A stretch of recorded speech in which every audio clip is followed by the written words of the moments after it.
कित्येक आली गेले जन्म घेऊन या भूवरी देव देवता आणि साधू संत जरी परी गुलामीच्या शुकलातून मुक्त करी स्थापना करून स्वराज्याची त्या शूरशुभाची मी आई. नमस्कार बा मित्रांनो, ओळखलंच असेल मला अगदी बरोबर. स्वराज्याचं स्वप्न पाहणारी मी जिजाऊ.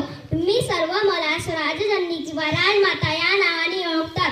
मुलांना त्या काळी स्वराज्य निर्माण करणं सोपं नव्हतं, पण प्रयत्न केला तर देवी नक्की भेटतो.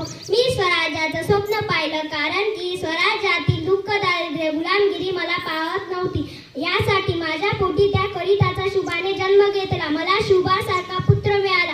मी शुभावर तसे संस्कार केले आणि म्हणून आपल्या महाराष्ट्राला स्वराज्य मिळवून देणारा शूरवीर, कल्याणकारी व जाणता राजा मिळाला. माझं स्वप्न पूर्ण झालं. स्वराज्य स्थापन झालं, पण ते सांभाळणं, टिकवणं तितकंच जबाबदारीच होतं. शत्रूंची टाकती तलवार रोजच होती, पण तरी न डगमगता हे मीच राज्यविजयाचं राहील. मी जसे माझ्या शुभावरती चांगले संस्कार केले, तसे तुमचे आईबाबाही तुमच्यावरती चांगले संस्कार करतात आणि म्हणून तुम्ही त्यांची प्रत्येक गोष्ट ऐकाल ना.